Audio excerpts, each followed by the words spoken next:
ശ്രീ ജയശങ്കർ, ആം ആദ്മി പാർട്ടിക്കല്ലേ ഏത് പാർട്ടിക്കും ഇവിടെ വരുന്നതിനോ പ്രവർത്തിക്കുന്നതിനോ ഒരു തടസ്സമില്ല. മുഖ്യധാര രാഷ്ട്രീയ പാർട്ടികൾക്ക് യാതൊരു വൈകല്യങ്ങളും ഇല്ല എന്നും എനിക്ക് അഭിപ്രായമില്ല. അവർക്കൊക്കെ പല പോരായ്മകളുണ്ട്. നമ്മളെല്ലാ മനുഷ്യർക്കും പോരായ്മകളില്ല. അതുപോലെ രാഷ്ട്രീയ പാർട്ടികൾക്ക് പല പോരായ്മകളുണ്ട്, വീഴ്ചകൾ ഉണ്ടാകുന്നുണ്ട്.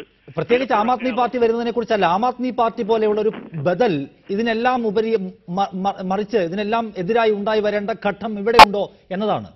ആം ആദ്മി പാർട്ടി ഒരു ബദലാണോ എന്നുള്ള കാര്യത്തിൽ തന്നെ സംശയമുണ്ട്. അത് നിൽക്കട്ടെ, ഞാൻ പറയാൻ വന്നത് ഈ മുഖ്യധാരാ പാർട്ടികൾ ചിലപ്പോഴൊക്കെ ജനവിരുദ്ധമായ സമീപനങ്ങൾ എടുക്കാറുണ്ട്. ഉദാഹരണത്തിന് കസ്തൂരി രംഗൻ റിപ്പോർട്ട് നടപ്പാക്കുന്നതിനെതിരായിട്ട് നമ്മുടെ ഇടതുപക്ഷ പാർട്ടികൾ നടത്തിയ ഹർത്താൽ പരമ അസംബന്ധമായിരുന്നു എന്ന അഭിപ്രായമുള്ള ആളാണ് ഞാൻ. അങ്ങനെയൊക്കെയുള്ള സന്ദർഭങ്ങളിൽ തീർച്ചയായിട്ടും ജനങ്ങൾക്ക് വലിയ വിപ്രതിപത്തി ഉണ്ടാകും. ചിലപ്പോഴൊക്കെ ജനവിരുദ്ധമായ നടപടികൾ രണ്ട് മുന്നണികൾ എടുക്കാറുണ്ട്, BJP എടുക്കാറുണ്ട്.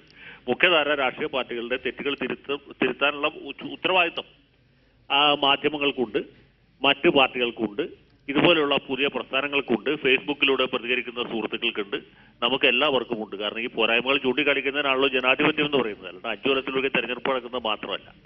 പക്ഷെ ഇവിടുത്തെ പ്രശ്നം ഈ രാഷ്ട്രീയ പാർട്ടികളുടെ ഭാഗത്തുനിന്നുണ്ടാവുന്ന ചെറിയ വീഴ്ചകൾ ഇപ്പോൾ ക്ലിഫ് ഹൗസ് ഉപരോധത്തെ തുടർന്ന് വഴിമുടങ്ങുന്നു. അതൊരു പ്രധാനപ്പെട്ട വിഷയമാണ്. അത് മാധ്യമങ്ങൾക്ക് വേണമെങ്കിൽ മിനിയാന്ന് തന്നെ ചൂണ്ടിക്കാണിക്കാമായിരുന്നു. ഇന്നലെ ഒരു സ്ത്രീ അതിനെതിരെ പ്രതികരിച്ചു. ആ പ്രതികരണത്തിന് കിട്ടിയ പ്രതികരണം ഞാൻ പറയുന്നത് ഇത് ഇത്ര വലിയ സംഭവമാണ്. ആറ്റുമണമ്മൽ ഉണ്ണിയാർച്ചയുടെ ഒരു ലെവലിലേക്ക് ആ സ്ത്രീയെ ഉയർത്തിക്കൊണ്ടുവന്നു. അതൊക്കെ ഇവിടുത്തെ മാധ്യമങ്ങൾ ചെയ്ത അസംബന്ധങ്ങളാണ്. അത് മാത്രമല്ല, ഒരു വ്യവസായി അയാളുടെ പബ്ലിസിറ്റിക്ക് വേണ്ടി 5 ലക്ഷം രൂപ വാഗ്ദാനം ചെയ്തു. ഒരു വാഗ്ദാനം വന്നപ്പോഴത്തേക്കും അദ്ദേഹത്തെ അങ്ങോട്ട് ആകാശത്തോളം ഉയർത്തി ഇയാൾക്ക് 5 കോടിക്ക് മീതെ ഉള്ള പരസ്യം ഉണ്ടായി കൊടുത്തു. എന്തിനു വേണ്ടിയിട്ടാണ് അദ്ദേഹം 5 ലക്ഷം കൊടുത്തത്? രാജ്യം നന്നാവാൻ വേണ്ടിയിട്ടാണ്? ഒരിക്കലും അല്ല. ഒരു വ്യവസായി അദ്ദേഹത്തിന്റെ പരസ്യത്തിന് വേണ്ടി ചെയ്തതാണ്. അതുപോലെ ഇവിടുത്തെ മാധ്യമങ്ങൾക്ക് മനസ്സിലാകുന്നില്ല. ഈ മാധ്യമങ്ങൾ നടത്തുന്ന ആളുകളുടെ തലക്കകത്ത് എന്താണെന്ന് എനിക്ക് ഇത്ര ആലോചിച്ചിട്ട് മനസ്സിലാവുന്നില്ല.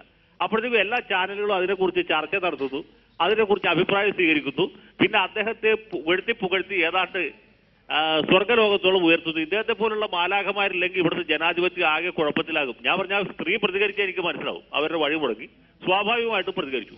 അതിലൊരു വ്യവസായി പണം മുടക്കുന്നത് എന്തിനു വേണ്ടിയിട്ടാണ്? അയാളുടെ പബ്ലിസിറ്റിക്ക് വേണ്ടിയിട്ടാണ്. ചാക്ക് രാധാകൃഷ്ണൻ ചെയ്ത പരിപാടിയായി പോയി. ചാക്ക് രാധാകൃഷ്ണൻ ദേശാഭിമാനിൽ ഒരു പരസ്യം കൊടുത്തുകൊണ്ട് ആ പരസ്യത്തിന് കിട്ടിയ പോലെ ഒരു പരസ്യം വേറെ ആർക്കും കിട്ടിയിട്ടില്ല എന്ന് പറഞ്ഞ പോലെ ഒരു വ്യവസായി അദ്ദേഹത്തിന്റെ താല്പര്യത്തിന് വേണ്ടിയിട്ട് 5 ലക്ഷം രൂപ കൊടുക്കുമെന്ന് പ്രഖ്യാപിച്ചു. പല വ്യവസായികളും ഇങ്ങനെ പ്രഖ്യാപിക്കുക മാത്രമേ പതിവുള്ളൂ. കൊടുക്കുമെന്ന് നമുക്കറിയില്ല. ഇനി കൊടുത്താൽ തന്നെ അത് വീണ്ടും വേറൊരു പരസ്യത്തിന് വേണ്ടിയിട്ടാണ്.